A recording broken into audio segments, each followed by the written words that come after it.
ప్రియమైన సహోదరి సహోదరులారా, మీకు శుభవార్త. 2025వ సంవత్సరంలో మొత్తం 365 అంశాలను మీతో పంచుకోబోతున్నాము. జనవరి 1వ తేదీ నుండి ప్రతిరోజు ఒక అంశము మరియు దానికి సంబంధించిన వాక్యమును పంచుకుంటాము. దయచేసి ఆ వాక్యములను వినండి, ధ్యానించండి మరియు ఆశీర్వదించబడండి. దయచేసి సబ్స్క్రైబ్ చేయండి మరియు మీ స్నేహితులతో పంచుకోండి. ధన్యవాదాలు.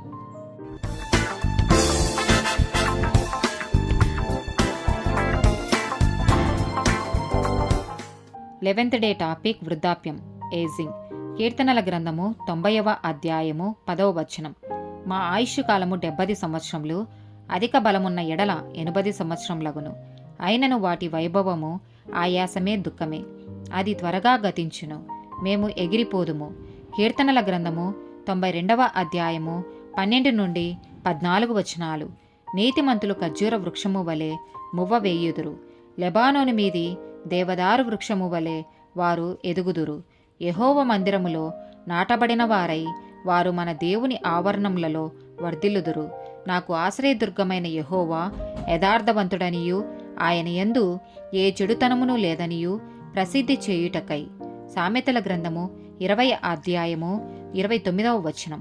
యవనస్తుల బలము వారికి అలంకారము, తలనేర్పు వృద్ధులకు సౌందర్యము.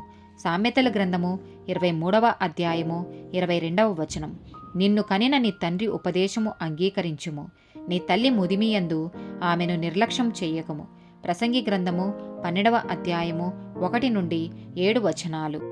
దుర్దినములు రాకముందే ఇప్పుడు వీటి యందు నాకు సంతోషము లేదని నీవు చెప్పు సంవత్సరములు రాకముందే, తేజస్సునకును సూర్యచంద్ర నక్షత్రములకును చీకటి కమ్మకముందే, వాన వెలసిన తర్వాత మేఘములు మరలా రాకముందే, నీ బాల్య దినములందే నీ సృష్టికర్తను స్మరణకు తెచ్చుకొనుము.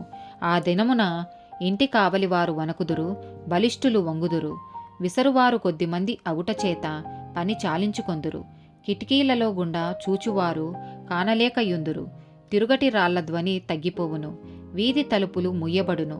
పిట్ట యొక్క కూతకు ఒకడు లేచును.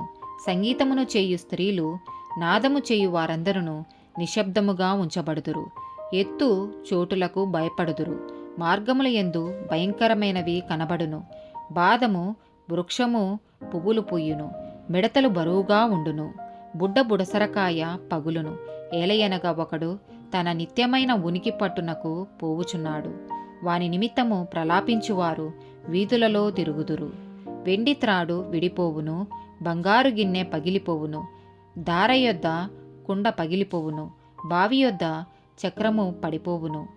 మన్నయినది వెనుకటి వలనే మరలా భూమికి చేరును, ఆత్మ దాని దయచేసిన దేవుని యొద్దకు మరలా పోవును. ఆమేన్.